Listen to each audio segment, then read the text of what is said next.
Hey, hello everybody. Hi, welcome in, welcome in. I'm FroglyBill. Nice to meet you. You can call me Bill. Okay, so today we are going to brew some wine. Um, Let me just check if the music is good. Maybe it's a bit loud. Yeah, better. Um, Sorry for that. Okay. So what I wanted to do today is to brew some wine, and because it's not really the season for fruits, and especially for red fruit, I have an idea. I don't know if it can work. It should be working. So we are gonna use some jam to make wine, fruit wine. Don't want to make grape wine because I don't really like it. I prefer to use tiny fruits um, like plum or maybe apple. Apple wine is really, really good. But today we are gonna use strawberry wine, strawberry jam. As always, I'm a bit stressed. It's the beginning of the live, so yeah, every time I'm a bit stressed, it should be okay in 10 to 15 minutes from now. Um, what I want to do is get to the projector screen, this one, and I want to explain to you a bit how it works because it's a really complex process, and you have to know quite a bit of things to be able to brew a quite good wine. It's not that hard. It can be achieved with really cheap fruit juice, and a little bit of knowledge. So, yeah, let's change the category for now and go to foods and drinks. Let me change that. Okay, the categories change. Is change. I've done some things to my mic, so my voice should be a bit better today. Okay, alors, in order to make wine, you need three things: yeast, you need fruit juice or water, let's say water,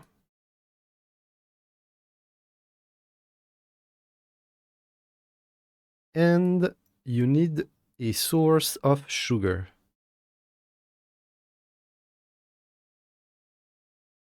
Let's redo that because you can't. It's not legible. I don't know the word for that. And let's change the color for maybe green. Thickness, please.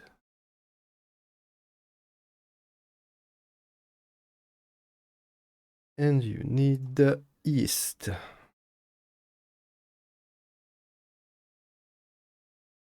Much more better. Great. So it's the basic. If you put yeast in water with sugar, yeast will start to ferment the brew and making alcohol. So how does it works? It's kinda easy, in fact.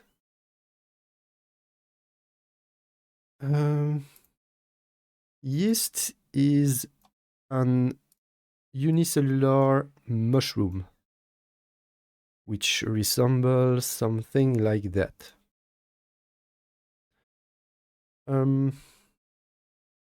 Yeast. Yeast need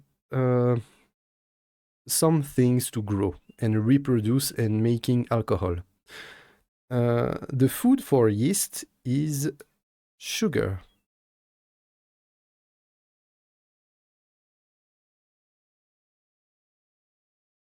It's a bit big, so let me redo that kinda quickly if I can. Oh no, let's take the time today. Sugar. S-U. So they eat sugar and they make alcohol.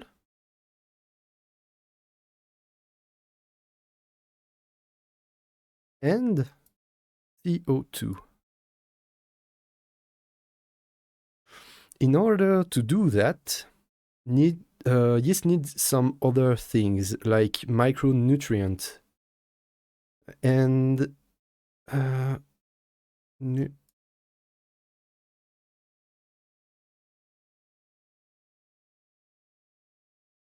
I don't know if it's like that, so sorry for my mistake if I do. Nutriment, okay. Which is some nitrogen.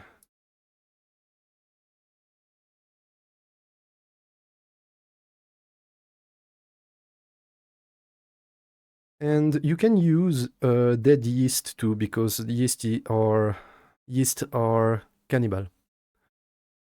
So they need sugar, they need nutriment, they need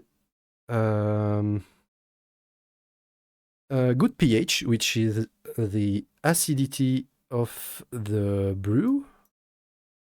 We need pH 4, around 4. It's okay, 4, it's okay. And we need, what other things we need? pH of 4, nutrient, nitrogen. Yeah, and we obviously need water or fruit juice.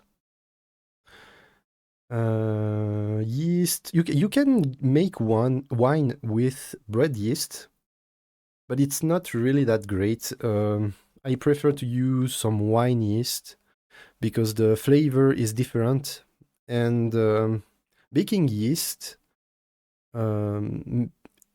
it's meant to produce a lot of CO2, and yeah, it doesn't matter if it's produce a lot of CO2, and sometimes bread yeast can't reach higher percentage of alcohol because different yeast have different tolerance to alcohol. Let me explain. If you have a brew and in it there is, let's say, 10% of alcohol, some yeast can't survive because alcohol kill the yeast. And more, if the tolerance are more higher, yeast can survive more percentage of alcohol in the brew. Some can go to 15 or 18 sometimes. And baker's yeast, it's about 12, which is really great. Okay, yeast, sugar, alcohol, CO2, nutrient, which is nitrogen, pH 4. And sanitize environment. Because yeast is a unicellular mushroom, some bacteria and some other mushroom can outgrow the yeast. In order to avoid that, you need to pasteurize your brew and sanitize everything. Not really everything, but the most you can. Okay, so that's the explanation for yeast. Okay, let's close the window. Now, how many sugar I need in my brew to have enough alcohol? That's a great question.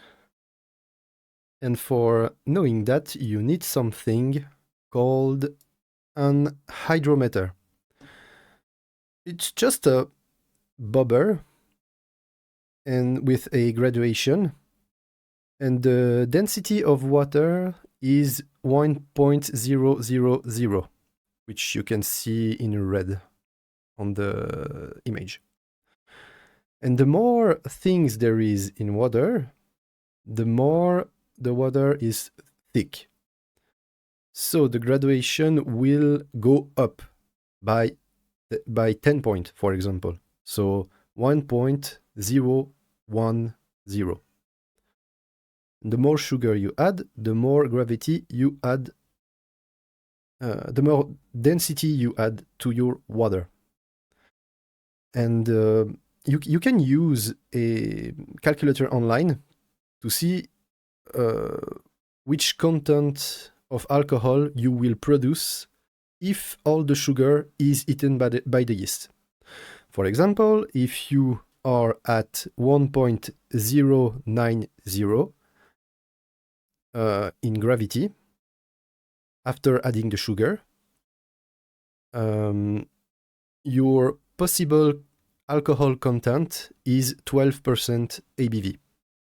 So it means that if the yeast eat all the sugar and there is nothing left, your percentage of alcohol by volume is 12%. And you need an hydrometer to do that, or at least to know where you are. There is some hydrometer that have 3 scale, one for the density, one for the potential alcohol, and one for the sugar content in the water. So, for example, if you have a fruit juice and you don't know how many sugar there is in this fruit juice, you can use an hydrometer to check the density and read on your hydrometer how many sugar there is in this juice. It's approximative, but you have an idea at least. Okay, so when you know all of that, we need to do our brew today, and I want to do my brew with strawberry jam because it's cheap, it's available everywhere, it's a great source of fruit, very ripe, and it's a great source of sugar. Because some jam will have some preservative in it, you have to make sure there is nothing that can harm your yeast. For example, sulfate, which is quite common, or things like that. Everything that ends by 8 is bad. But if there is some acid, like ascorbic acid, it's okay. Acid it's okay. For example, my jam have ascorbic acid in it, and it's just basically vitamin C. So it's not harmful, it's great. My jam is sugar, fruit, ascorbic acid, and nothing else. What I want to do with this jam is to melt the jam in a crock pot with water and some other additives. I will explain you later. in a quite sanitized environment, and then add yeast in those in the brew to make a strawberry wine, which is quite simple, in fact. So, okay, let's do it. For that, I have prepared a little scene with a camera on the table and everything. So let me just take a break to reorganize all I have to do, and see you in few minutes. Thank you, thank you.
Okay, so let's see.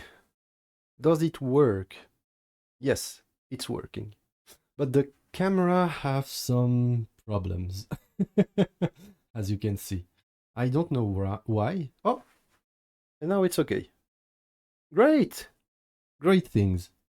Okay, so let me push my mic a little bit. Let me grab some things. Okay. What should I do first? So first, I have to sanitize all my equipment here.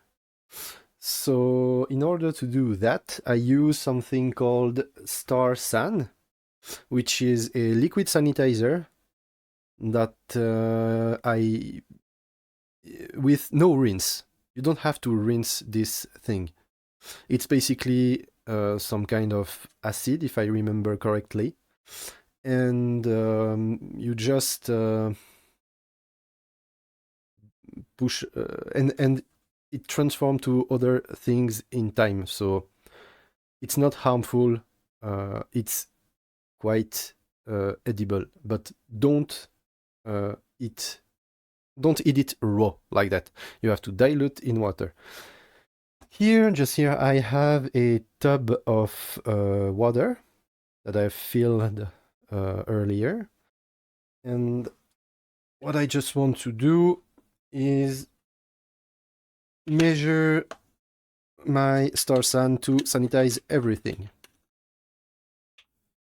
It's 10 milliliter for 10 liter of water. It's not the it's not the correct end. Okay. Can you tell I'm a bit stressed?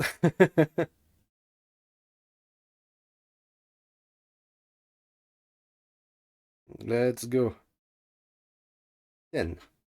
Great. Put it in the tub.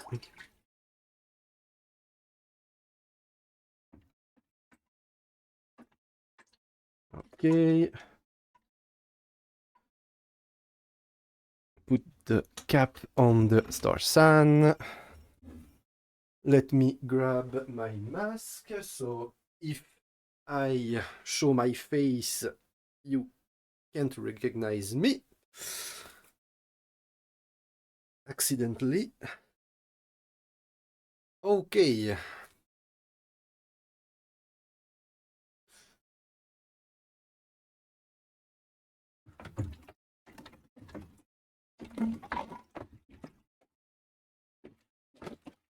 So everything that need to be sanitized will go in the tub. So I want to sanitize my table. So grab a microfiber, put it in the solution, and just clean a bit the table.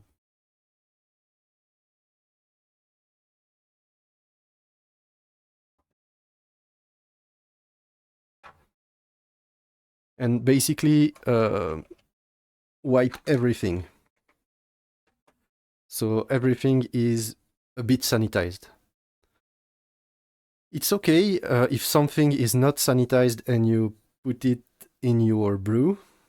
It's just a risk to have contamination with other bacteria or some stuff. But the yeast grows so fast that they can outcompete with other bacteria and fungi. And quite a lot of it, to be exact.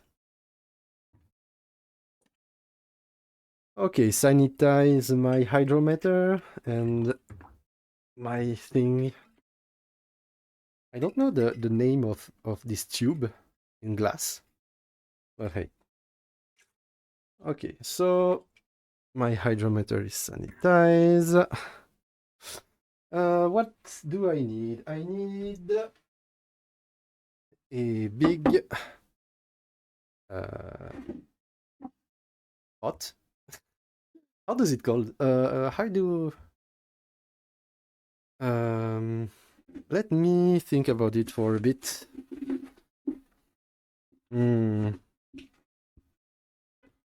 A pitcher. Is it correct? I think it's that. A big 5-liter pitcher. Yeah. So just sanitize my arms a bit, my hands, everything.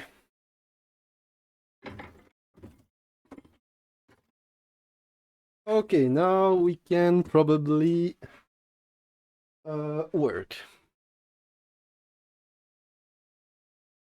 So what I want is to put all my jam in this pitcher because I want to know how many liters I have.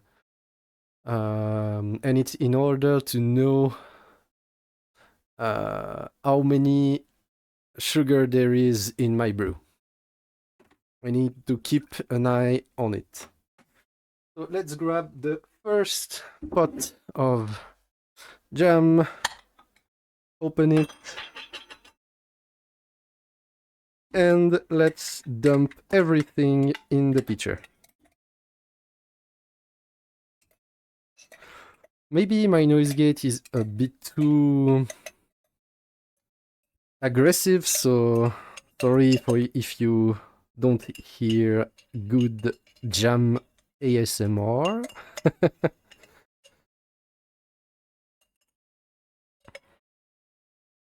Good. 11 more to go. Yeah, I've because you can tell how many sugar there is in one pot, I've ordered 11 pot, so my wine will be at about 12% ABV when it's done. And to know that 19 grams of sugar is about 1% ABV per liter. So if you have 19 grams of sugar in 1 liter of water and you ferment that, you will have 1 liter of 1% ABV alcohol. Okay, so that's why I have 11 pot of jam.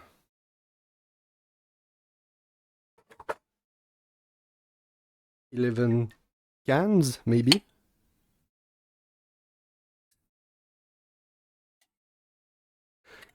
Okay.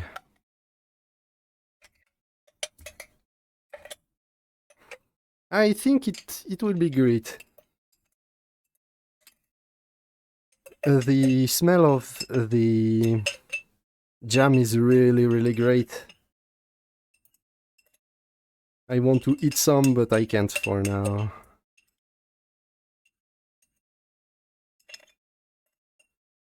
Okay. Another done.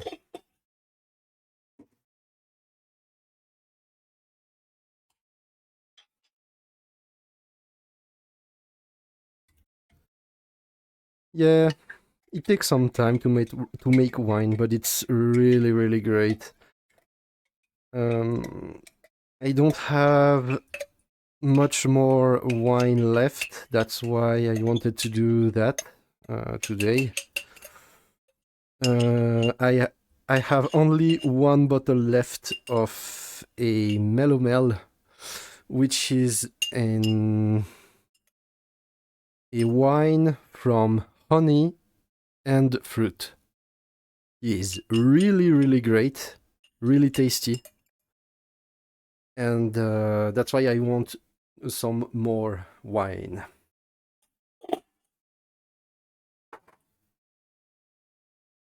It was a melomel with wild forest honey, no, just forest honey, which is a quite dark type of honey. Really tasty with a bitter aftertaste and some floral note, which is really, really great. And at this time I pick up some wild blackberry that I've juiced, and I combine the juice of wild blackberry with the honey and water to make my wine. I let age my wine on wood chips, specifically oak wood chips, a bit charred for the taste. And I use a yeast for Bordeaux, which is a French wine. And I use this yeast because it's a really great yeast to make young wine that tastes really great. And that's the yeast I wanted to use today too. So today we will using yeast for Bordeaux.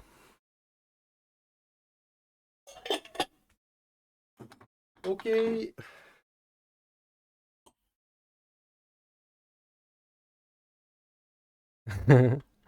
It smells amazing. I really like strawberry, but it's so expensive.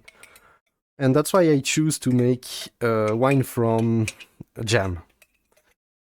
Because each pot cost me $1.2 to purchase, so it's really cheap. And you can make really good wine with things like that. Of course, it's better if you have fresh strawberry. Really ripe though, because if it's not ripe enough,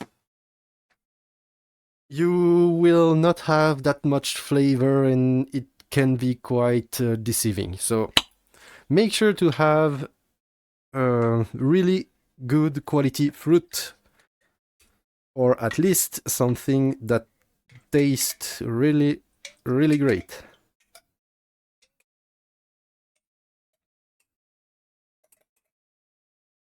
Okay, it takes so much time, but it's okay. I have time today. And even though I'm not in front of my PC, I can read your comments because I have my tablet right there. So you can ask question if you want to know something about how to do a wine.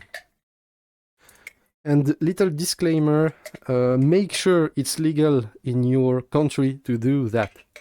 It's legal in mine, so it's okay.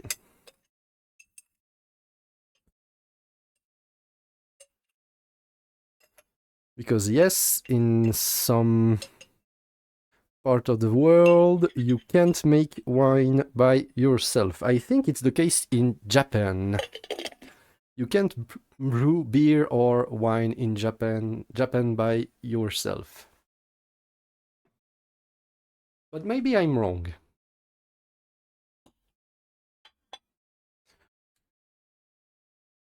This is a lot of jam. I didn't realize it was so much. Wow. I hope, yeah, 2 more left after this one, so we are almost done with strawberry jam.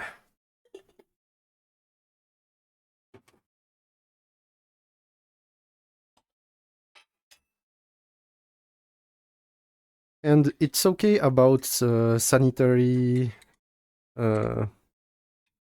sanitize everything, because I want to pasteurize the strawberry in a crock pot. So if it's not really sanitized right now it's okay. And by the way, everything in the pot, in the, I don't know the name of, in the jar, it's just a jar, okay. Everything in the jar is pasteurized, because remember, when you put some jam in a jar, the jam is really hot, so that's why it pasteurizes everything. And actually the amount of sugar in jam is so high that not much can grow in it. Some mold can though, but it's really hard because there is too much sugar. And that can happen to your brew too. If you put too many sugar in your brew, the fermentation will just stop. So make sure to be in a range good for your yeast. If you use bread yeast, focus on 12% ABV. If you want more, purchase some wine yeast, and make sure everything is correct. Okay. My hands are already sticky, but that's my fault. I don't grab my gloves, so let's do that. Let's put the spoon away, resanitize my hand.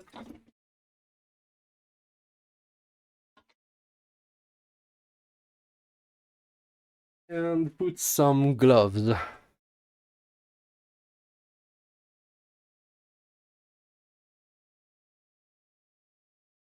Ah,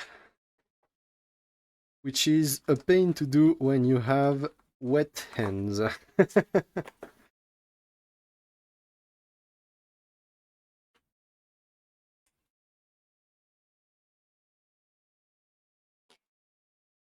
Okay, for one. If something is wrong, please tell me. Oh, we don't have music, no? Yes, we have music, it's okay. Great.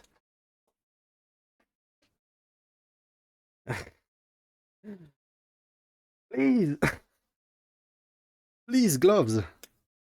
Thank you. Oh, God. Okay. Sanitize the gloves. So what's the next step?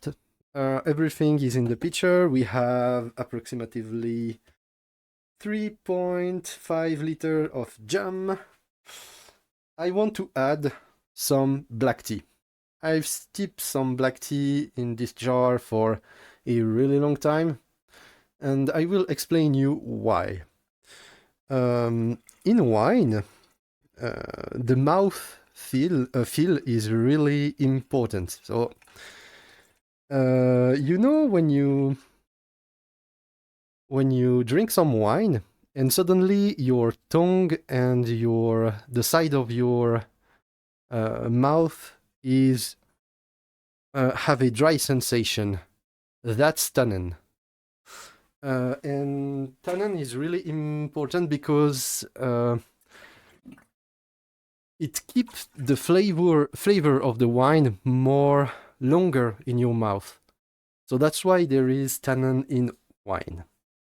And there is tannin in quite a bit of things. Generally, we use oak barrel. That's why red wine are put in oak barrel is for the tannic value.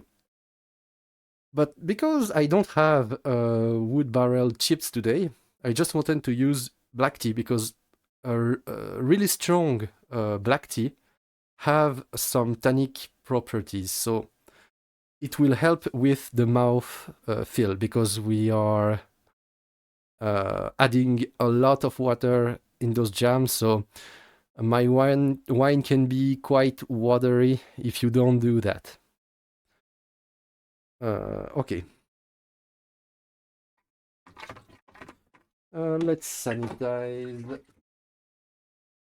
a spoon for mixing. Put that on the side. And let's grab the crock pot. So for sanitizing the crock pot really well, I use a spray bottle so I can reach easily every part of my crock pot. And then I wipe everything with a microfiber soak in sanitizer liquid. Remember, it's a no rinse sanitizer, you don't need to rinse it. And it is food safe.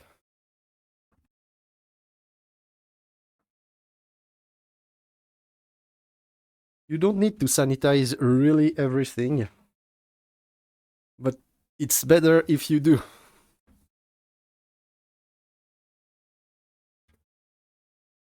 Okay.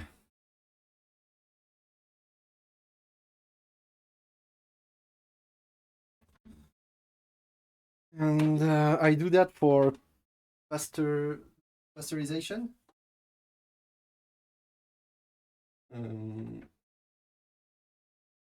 So everything contained in my strawberry jam will be pasteurized at, let's see, maybe 70 to 80 degrees Celsius.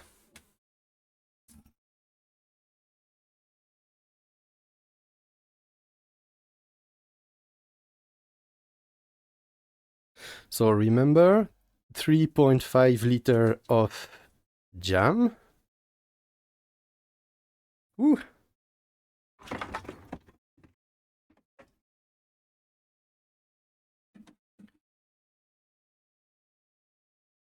Okay, add some water to help diluting the rest of the jam in the pitcher.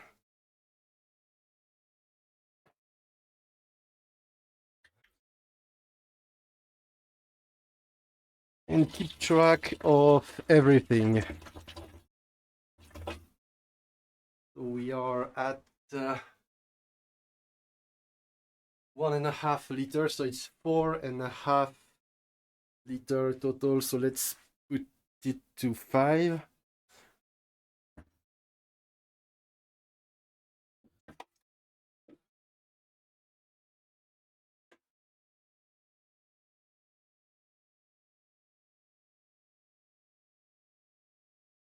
So the total amount of jam in my crockpot will be, with water and tea, 5 liter.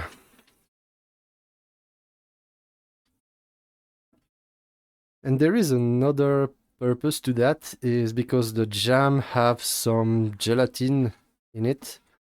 It's quite okay, but in order to melt the gelatin, I have to just heat the strawberry jam.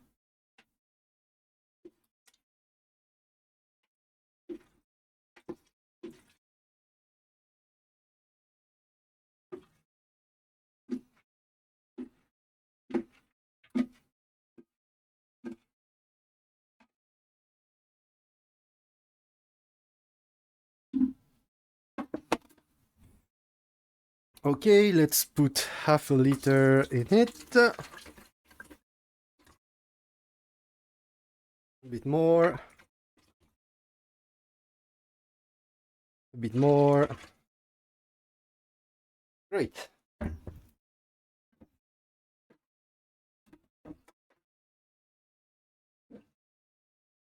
So, which is approximately 1 gallon, if you want to know. I'm okay with some leftover jam in the pitcher.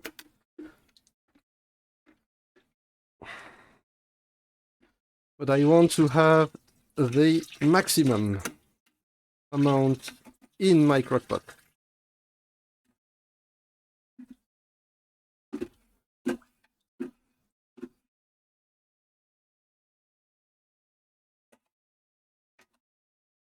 Whew, okay.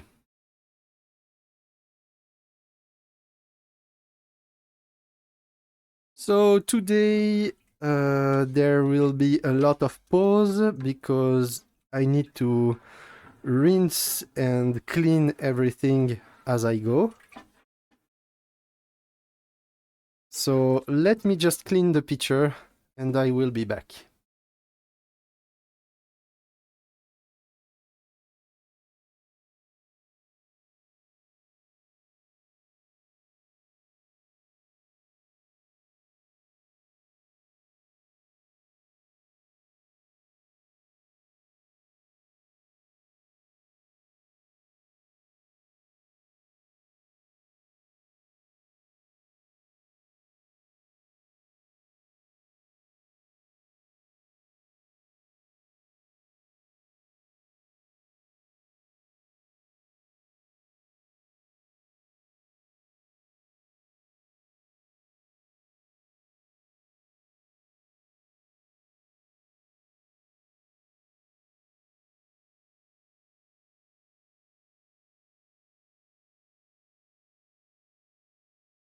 Okay, I'm back. Let's resanitize the picture. And to be a bit more quick, just take a quick bath in the sanitization liquid, sanitary liquid. Okay. And now let's up the temperature of the crockpot. It looks quite good. It's just a bunch of strawberry jam and the water.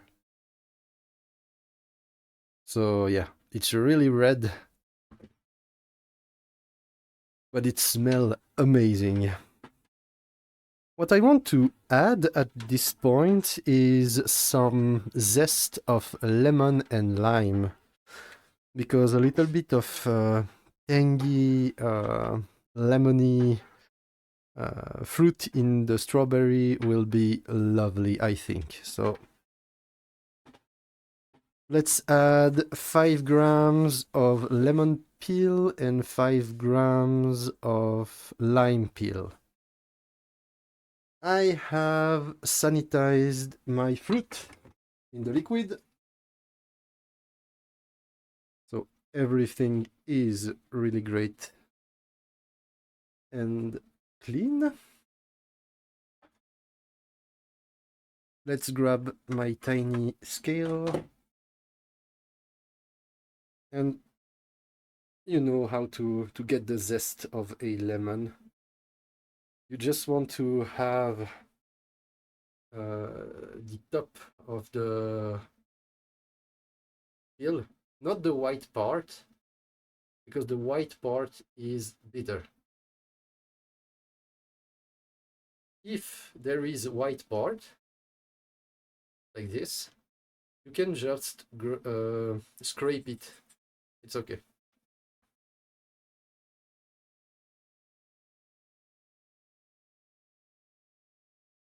I will keep it because it's a bit painful to scrape every part, white part, and a bit of bitterness in those quite maybe tart berry will be great.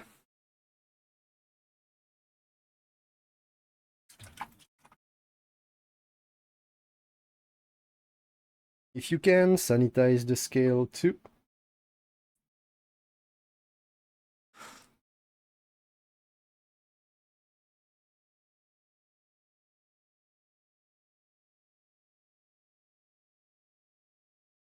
One 1.3.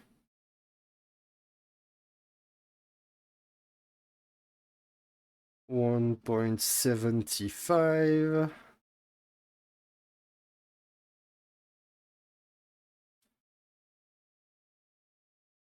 2.57 gram.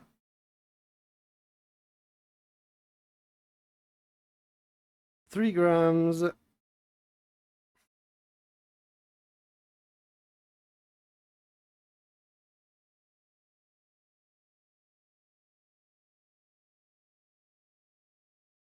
4 grams. One more.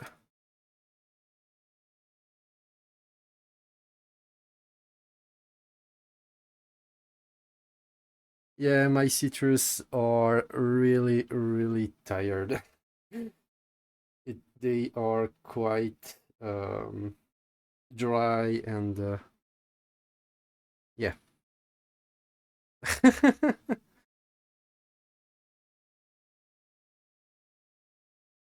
Today I don't really have the word in English to speak. I don't know why. Sometimes it's like that. It's like playing music. Someday it's really, really great and you are really, really good at it, and someday you are not. And this day I think it's not my day for speaking English. But it's okay. At the end, I just want to focus on my progress. Okay, 5.15 grams of lime peel. Uh, uh, Lemon peel. Now the lime.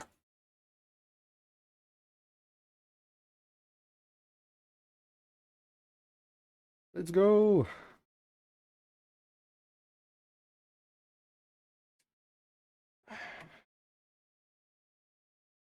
.4, and I have a lot of pith in this one. Pit in this one. I don't know how to pronounce that.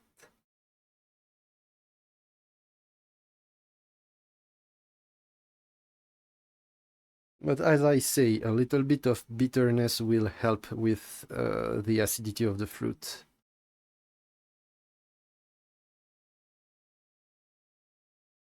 .7.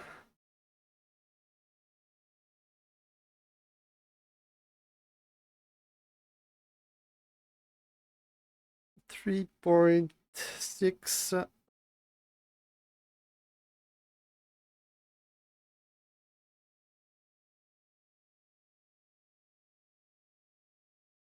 4.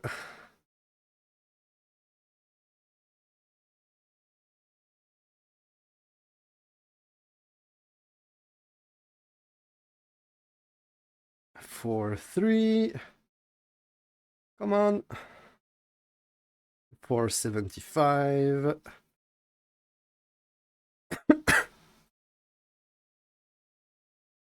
5. 5.01. Great. Up. Let's put the lemon away. And stir, stir, stir. As someone that we probably know is saying. If you don't know, it's a reference to Doing the Most in YouTube. And he's a great channel about brewing and doing other stuff like that. So let's check this YouTube channel if you have some time.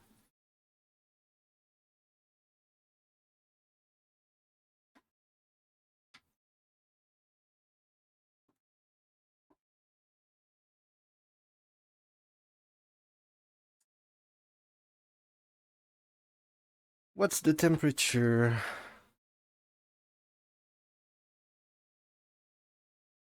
Temperature is at 58.8 for now.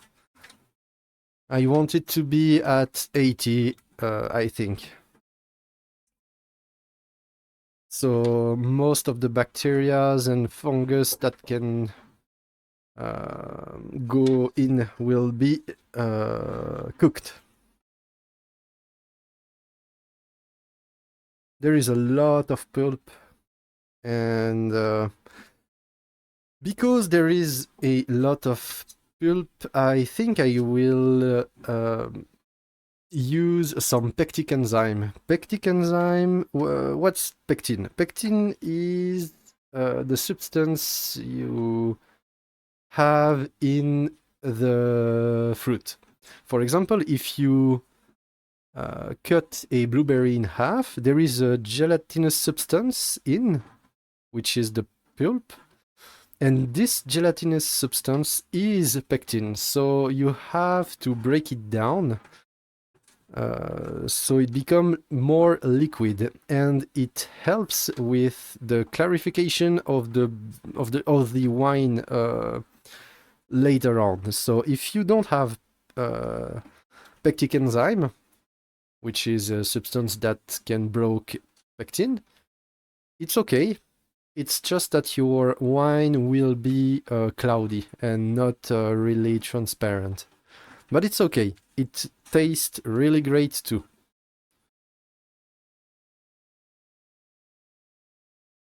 Let's infuse the lemon peel and lime peel in the jam, the water, and the black tea. And when the temperature is good, I will add 5 liters of water to cool it down. because I have to put it in a vessel with an airlock, which is a tiny device that lets CO2 escape from my vessel, but not air going in. So there is no bacteria or harmful things that can go in my brew.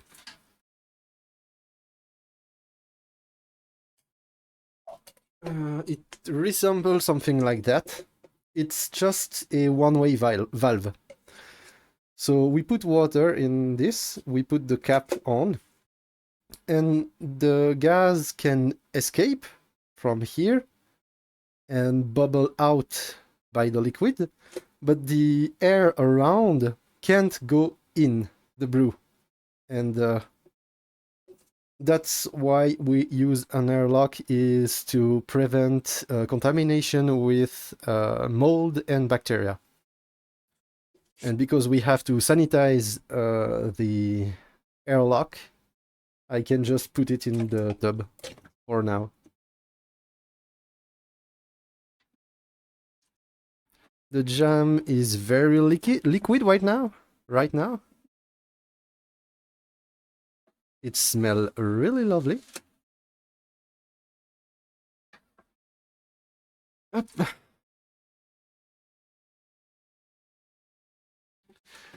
Where are we with temperature? 74.7, so we are practically there. It's okay.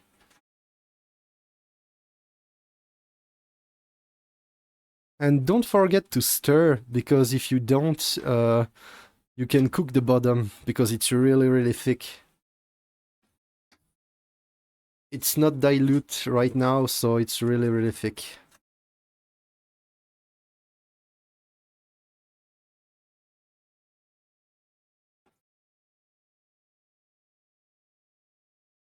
It smells so good. I hope it will be a great wine. I hope. 76, 77. Yeah, we are good. I think we are good. I will let it cook one more minute or two.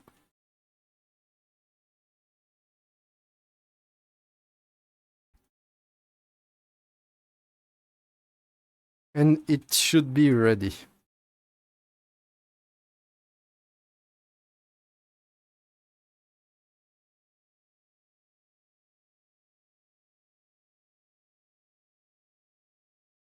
Yeah. 81, and I can't show you because the temperature is down right now. Okay, sanitize the thermometer. And I have sanitized my pitcher. Let's put 5 liters of water in it.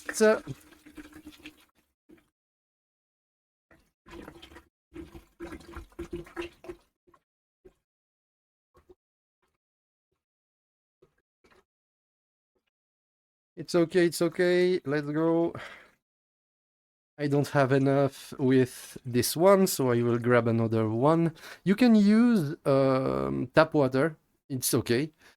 As long as the water is food safe, edible, drinkable. But if you really want to do a great job, you can just use water in bottle from a natural natural point. And it will be okay. It will be really great, because the profile of the water can affect the quality of the brew. I recommend to use the water you like the most. That's my tiny recommendation. My tap water is really great here, so I will just use that.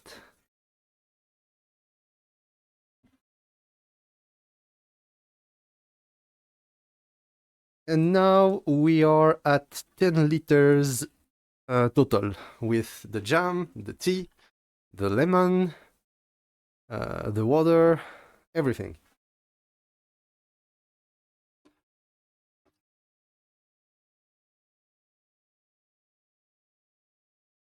Ooh, it turned really, really pretty.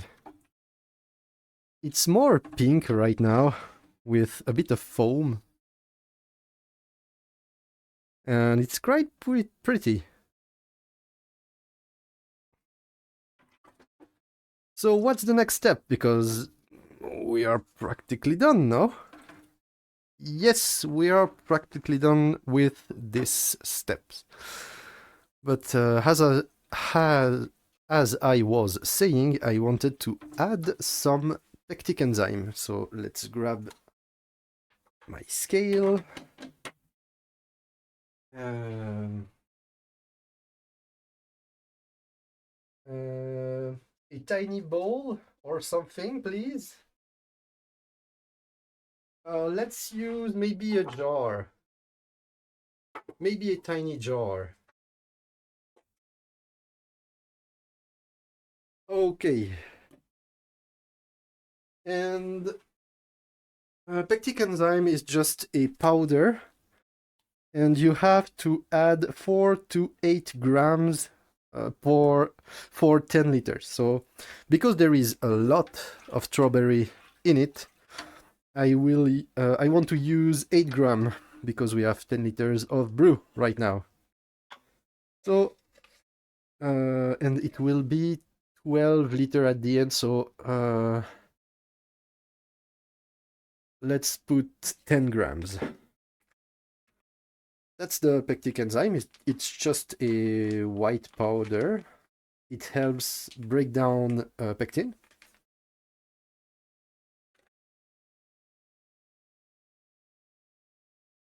And I can't really pasteurize the powder because if I do it, it will break the enzyme. So I just have to put it like that without sanitizing everything. So that's why it's important to sanitize everything. But if you can't, it's okay.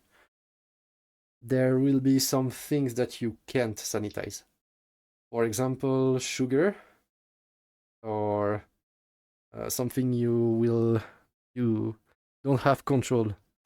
Um, you can probably sanitize sugar by adding boiling water in it. But yeah, don't bother too much, it's okay. Yeah, pectic enzyme added. What's the next part? The next part is to sanitize my container, because I will not ferment my wine in this crockpot. So let's sanitize the container.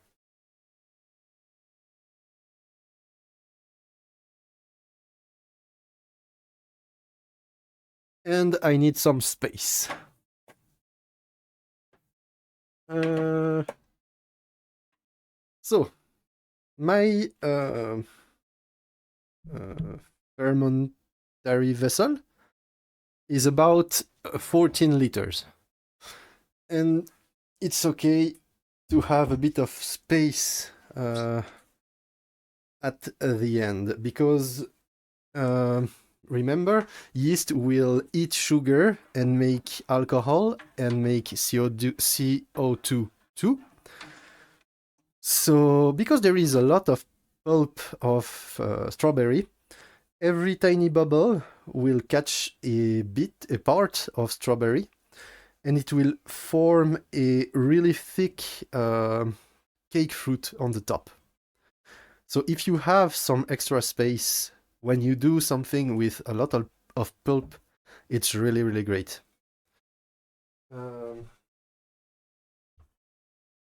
There is another solution if you have problem with pulp. Sometime the fruit mash will come out the one-way valve, and it's just leaks everywhere. So if you see that, you can just put a plastic tube in this bung and make just a blow-off tube.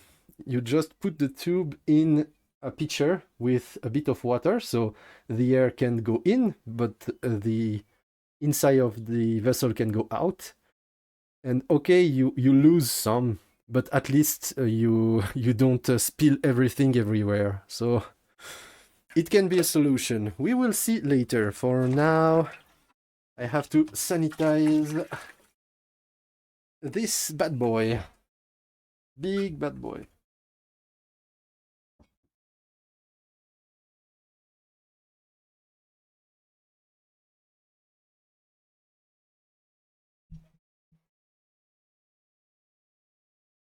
And sanitize my arm too.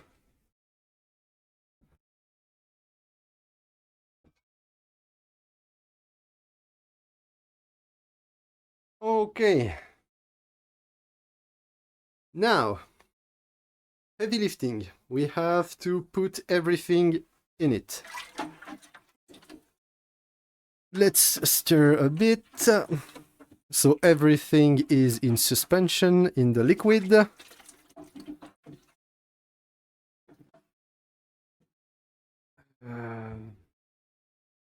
Unplug the thing. It's better if it's unplugged. Really? And let's try. Let's put the mic out of the way.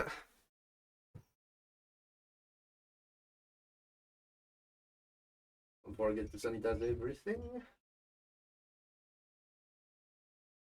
And let's do it. Let's go.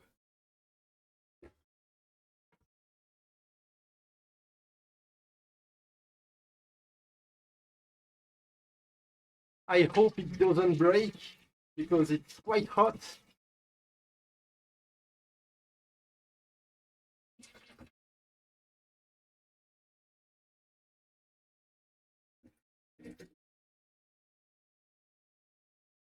And yeah, we are okay right now. There is a bit left, but I don't want to push my luck, so I will just take this out of the way.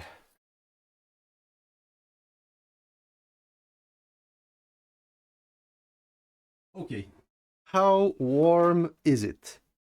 Because if it's too warm, you can't pitch the yeast in it, because the yeast need to be around 20 to 30 degrees Celsius. Yeah, it is 53.7 and it's too much. So let's add 2 liters of water to have 12 liters total in the vessel.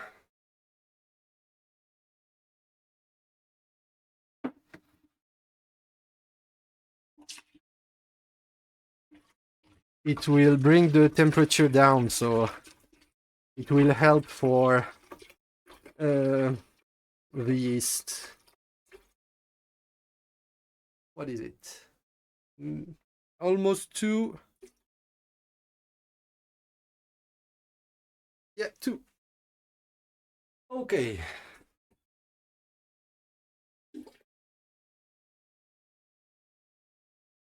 Nice, really, really great. I have a lot of headspace, so the pulp of the fruit will form a nice cake, and I hope will not overflow. So let's cross our fingers.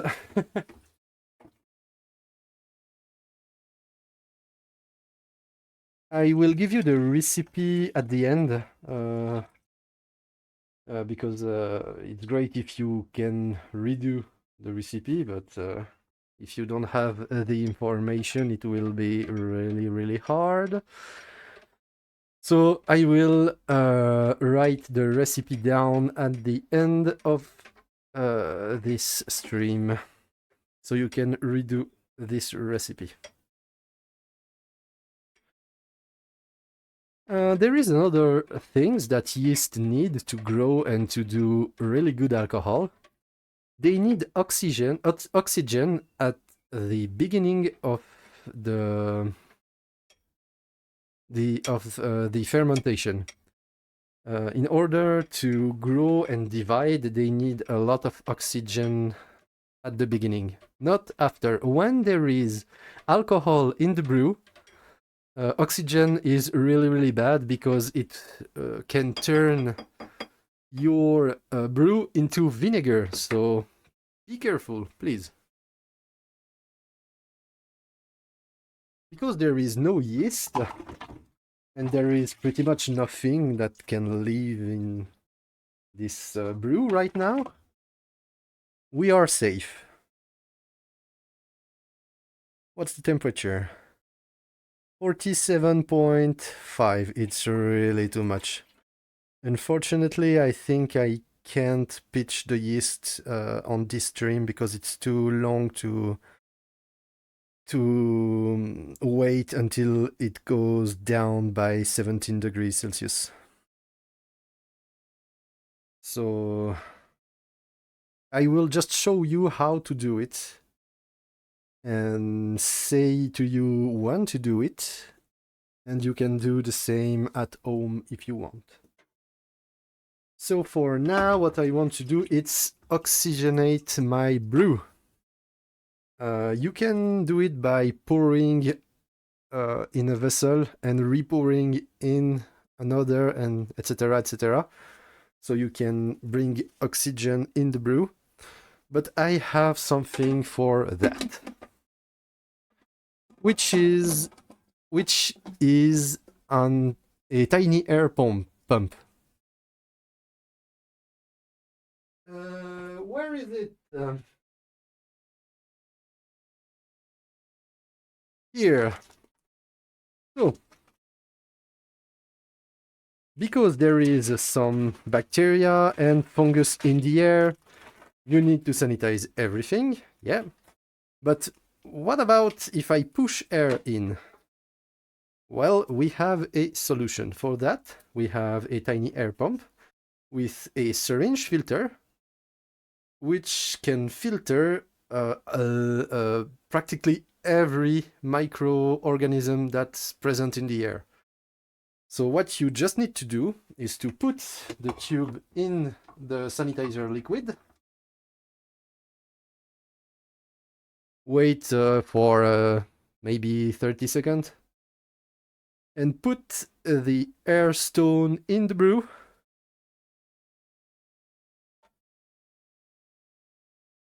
How can I do this? I didn't realize I needed to put it somewhere. Let's just put it here. And plug in and plug the socket in.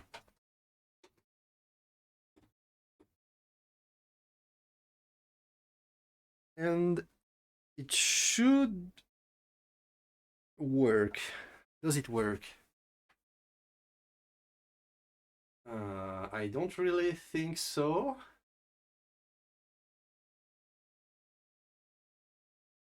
Yeah, it's working, but it's working really slowly. And you probably can't see it from where you are. How can I show you? Can I show you? I don't think so. Okay, so just trust me, there is bubble in the vessel. And that's how you can oxygenate your brew before pitching the yeast, which is just adding the yeast in the fermentary vessel.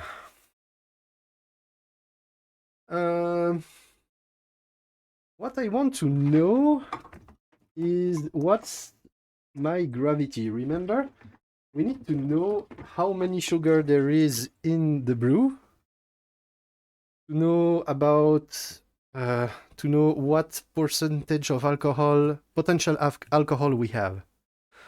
So let's just grab some with my hydrometer.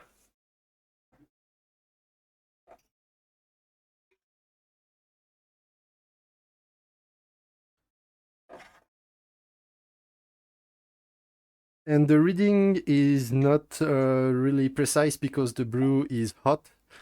And so the reading will be not accurate. But I have a table to convert.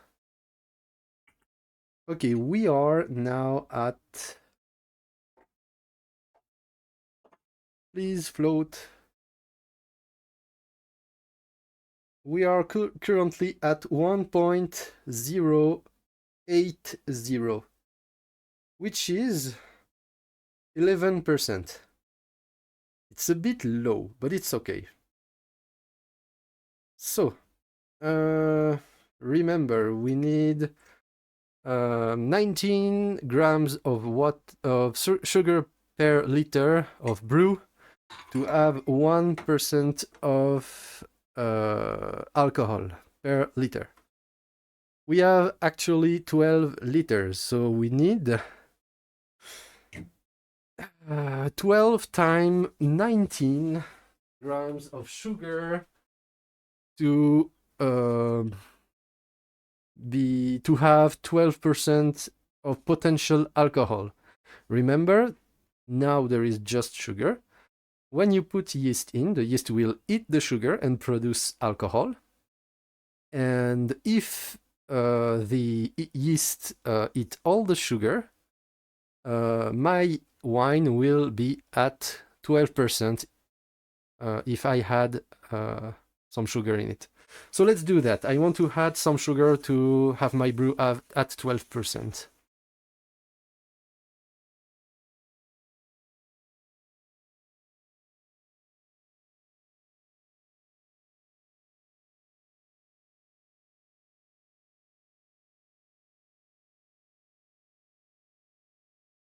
And we need 228 grams of sugar. I don't have a large scale right now, so I will be right back with one. Please let me a moment.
Okay, we are back. Let's measure that. 228 grams of sugar.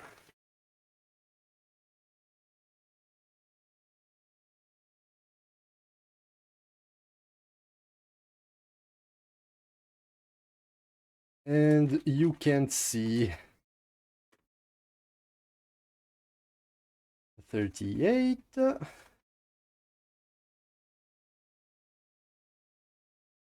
100,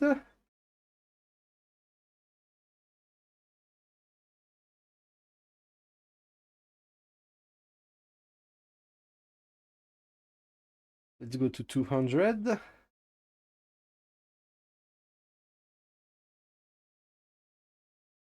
bit more, yeah, 199, it's okay. And I need 28 gram more.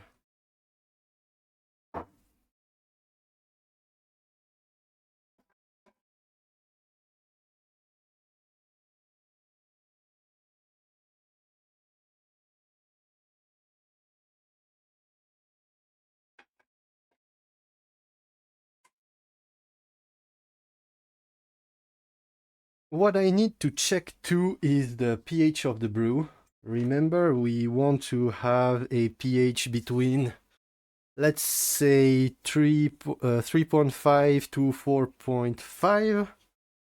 It's really, really great. So you just have to take a little stripe for knowing the acidity of something.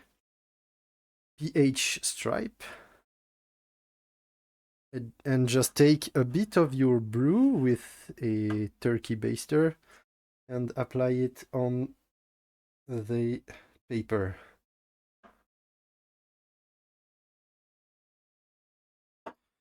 Okay, and you put the paper and you can read that we are between 4 and 3. So it's really, really great. More 3 than 4.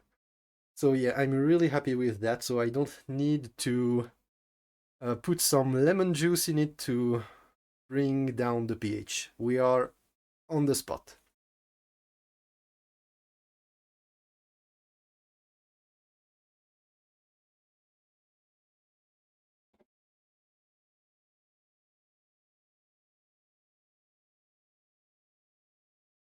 Okay.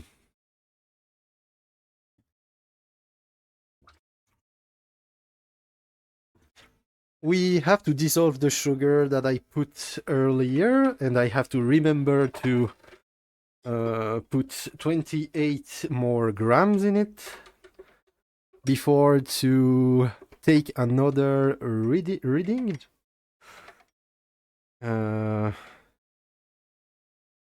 Okay.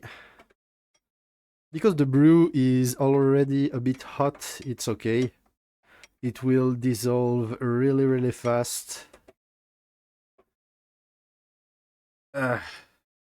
Let's put 28 more grams of sugar right now. So I don't... so I remember... Sorry, I'm a bit tired. So I don't have to remember it later.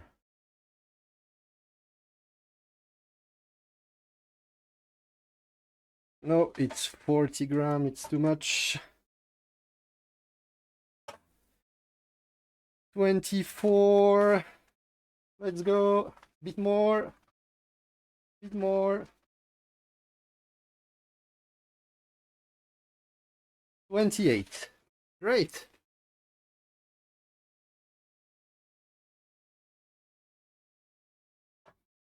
I didn't realize it was that hard to do a live stream, cooking live stream. My back hurts, but it's because I'm old. Okay. We are almost done. And by the smell, I can tell that it will be a delicious wine. Really, really great. That was a really great idea to use strawberry jam to do this wine.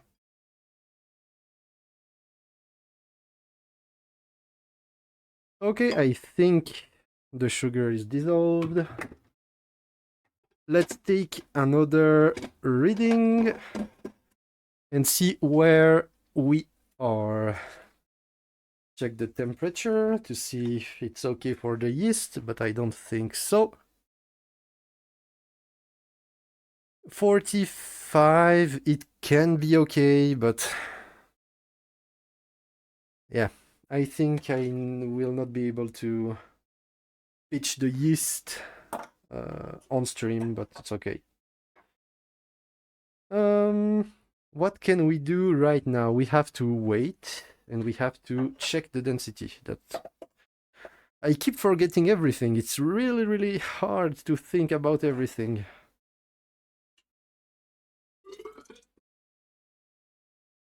Where is my hydrometer? Is here. Sanitize.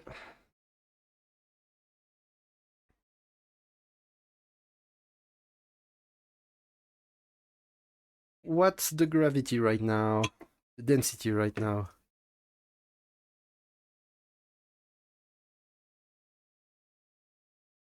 And we are currently at 1.090, which is 12% potential alcohol. That's what I was aiming for, so great. Really, really great. Let me just take a break for maybe 5 to 10 minutes so I can prepare the next part, and we will be right back. So, see you in 5 to 10 minutes.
Okay, we are back, I think. Yes, we are back. So the last things to do to our brew is to pitching yeast. I have here a tiny packet of yeast that I have used half of it, and it's a wine yeast for making Bordeaux. I need to rehydrate the yeast before pitching it in my brew. So, what we are gonna do is take a jar, simple jar. Yep. And that's okay. Put some water in it. I will say half of it. Wow. Oh, it's okay. Open the packet of yeast.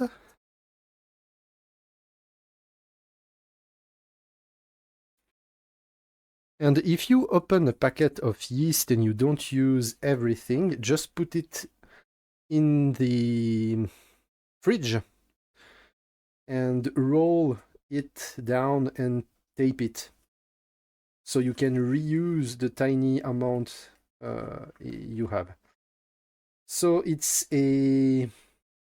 What's the size? Grams? 5 grams.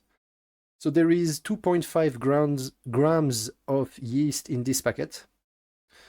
And I use 2.5 gram or half a packet for 10 liters of brew. 10 to 15 liters, it's okay. You don't have to be really precise. Some industry have recommended amount on the packet, so just use what is written on the packet. And as you can see, we have foam. So I will just stop the aeration system, oxygenation system, and later when I pitch the yeast, I will just put a blow-off tube with a rubber bung on it. So if there is foam, the foam will travel down to the pitcher with a little bit of water and don't spill everything out in my desk. Yeah, so just put the yeast in the water. Please be careful, just put the yeast in a room temperature water. It's really important because if you don't do that and you pitch in, let's say, 50 degrees Celsius water, that will just kill your yeast. Kill your yeast.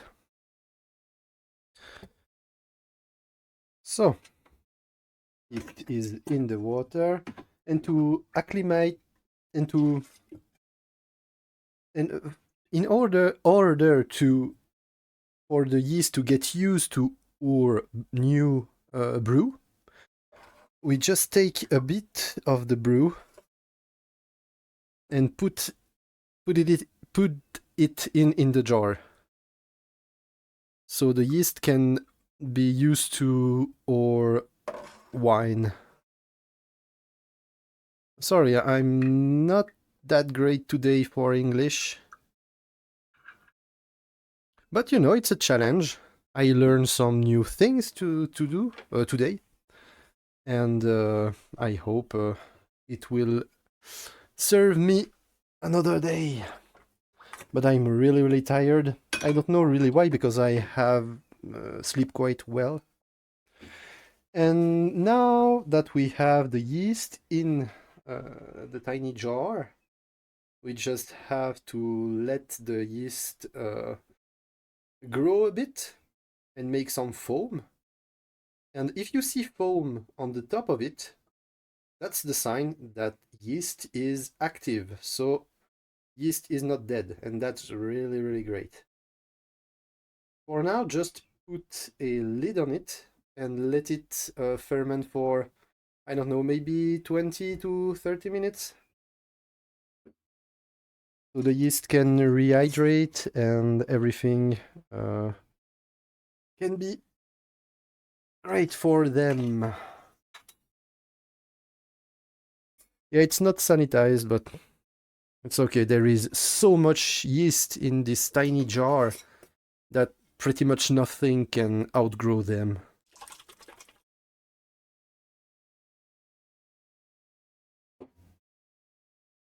Okay, this we have to stop this because it was making foam. So let's rinse everything here. Put that away.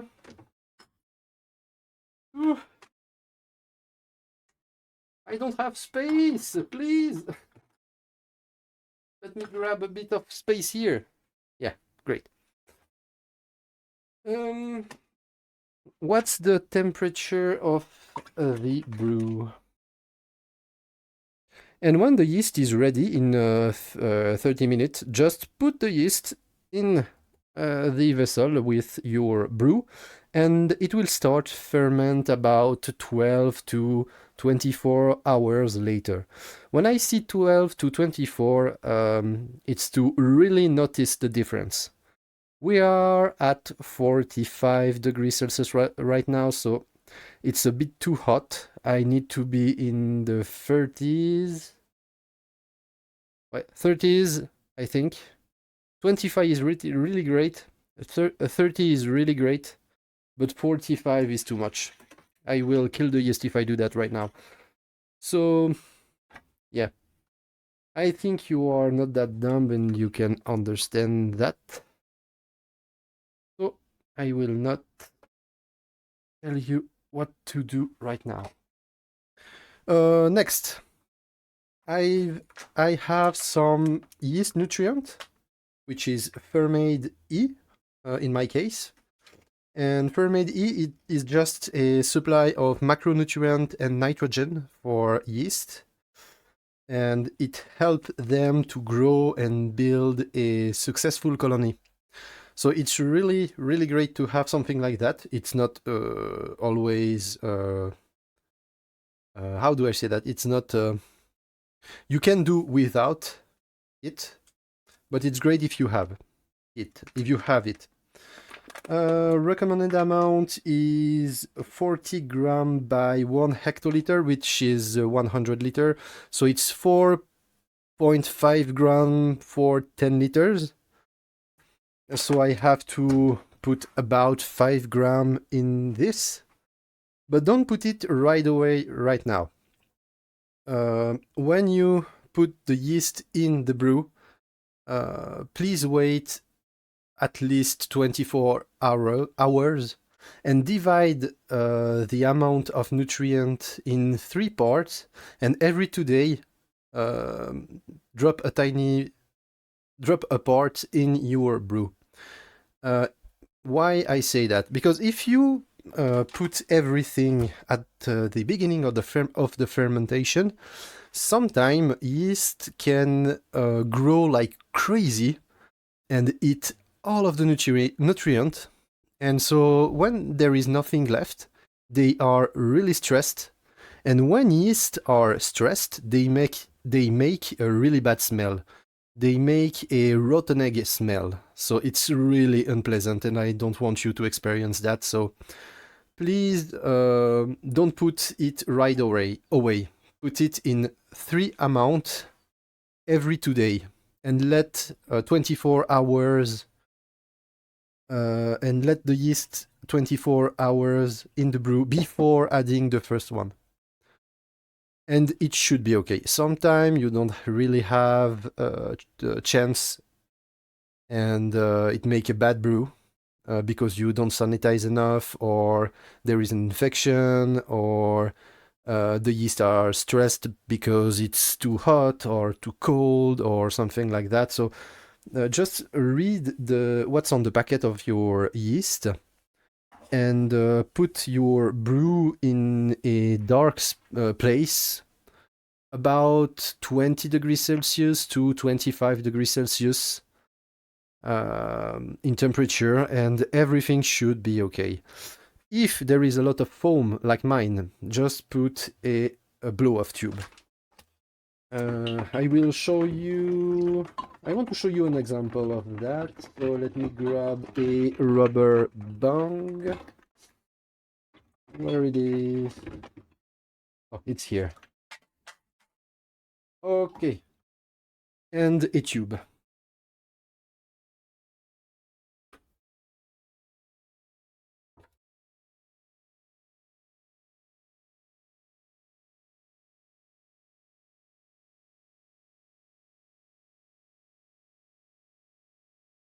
Okay, sorry. Let me grab a tube. Here. What you do, you just put a tube in there. It's not the same size, but you understand. You just put a tube here. You put the bung in the brew and the end of the tube in the pitcher. So air can't flow back in your brew, and your brew can leak in the pitcher, so you don't have everything on your counter. Voilà, that's the basic. What I wanted to do, yeah. So yeah, I think that's enough for today. As I was saying, I can't pitch the yeast right now because my brew is too hot. So I think you have enough information. I will do that later, and I will catch up on you when the next stream, and I will show you what's the state of the brew at the moment, and make a little update every time I stream. Fermentation can be really fast. You can ferment sometime in 3 to 4 days, and sometime it can take 1 month. After 1 month, when yeast have produced all of the alcohol, things will settle down. Let me explain. Some part of the fruit will float, some other will drop down at the bottom of the vessel, and between is your wine. I make 12 liters of wine because I know there is a lot of fruit pulp, and there is probably at the end of the fermentation nice yeast cake at the bottom. And what we want to do, we want to siphon the liquid between those two parts. So basically your wine in another vessel. When you have done that, you let settle the sediment again, and you redo the same thing again and again and again and again until your wine is clear. It can take really, really long time, so be patient. Sometimes it can go up to 6 months, so really be patient. It's the key for that.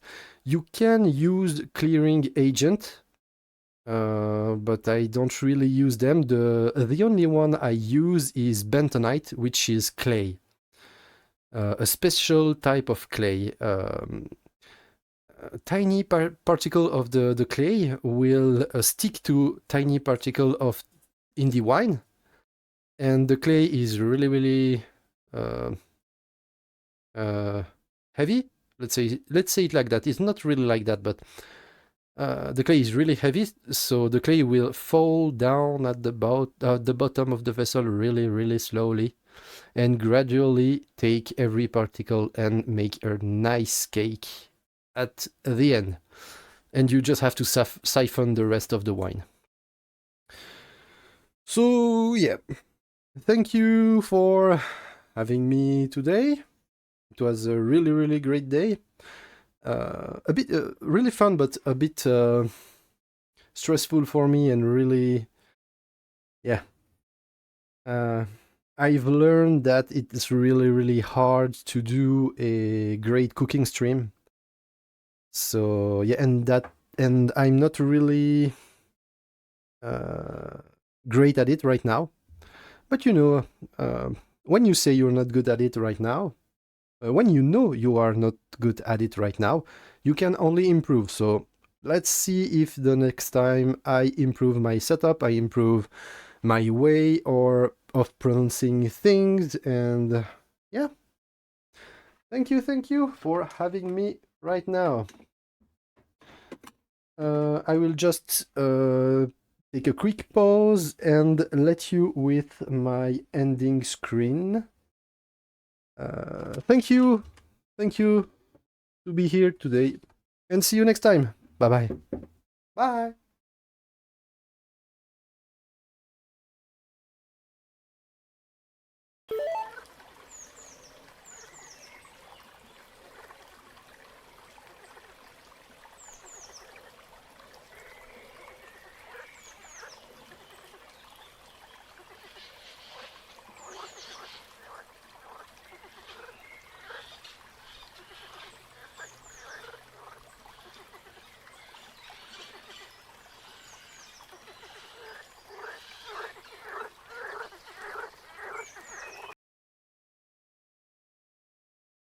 Yeah, I forgot something. I forgot something. I will just write down the recipe so you can redo it if you want to.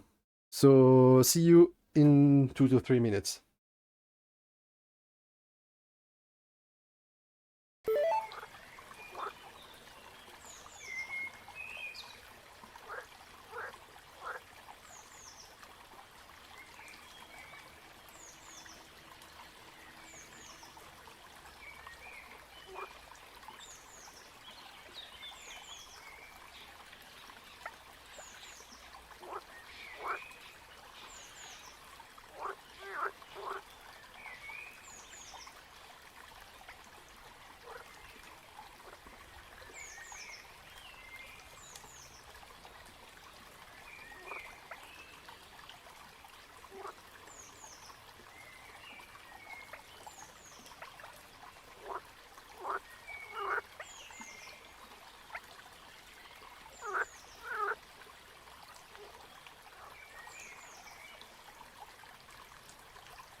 Okay, I'm back.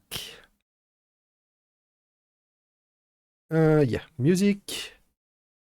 Let's put away the webcam. And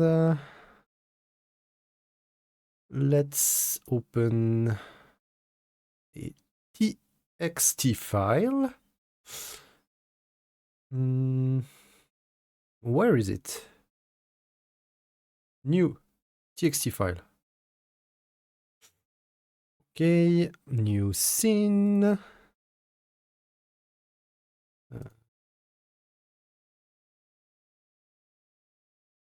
Where is it? Notepad. Okay. So the recipe is 11 jars. I don't know if... sorry, I will use Google Translate so I don't frog up this. Jars of strawberry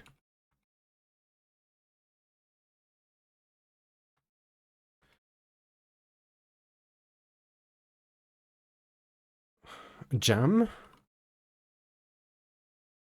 which is 11 times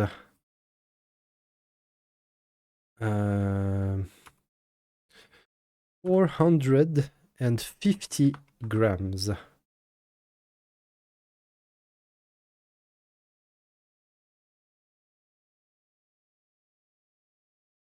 "11 jars of strawberry jam, which is 11 times 450 grams. Oh, sorry. My toggle.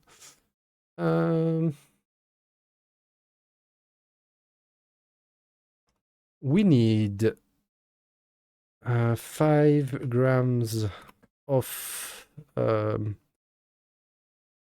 lemon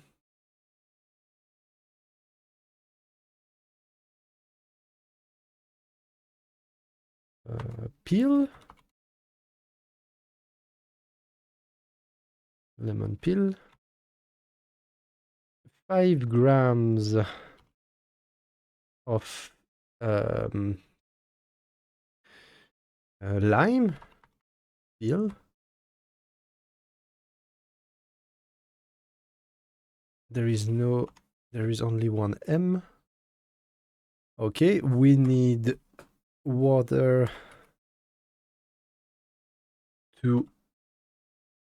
12 liter.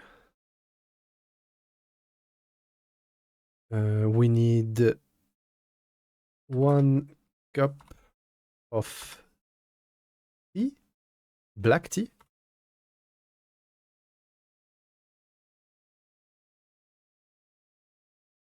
One cup of black tea.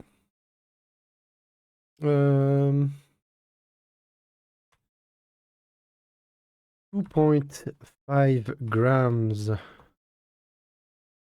of Bordeaux yeast.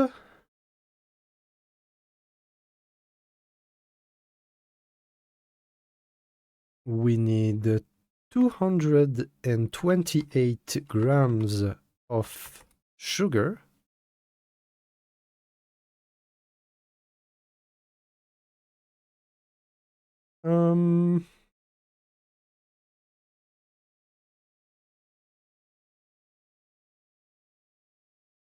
And we need 5 grams of yeast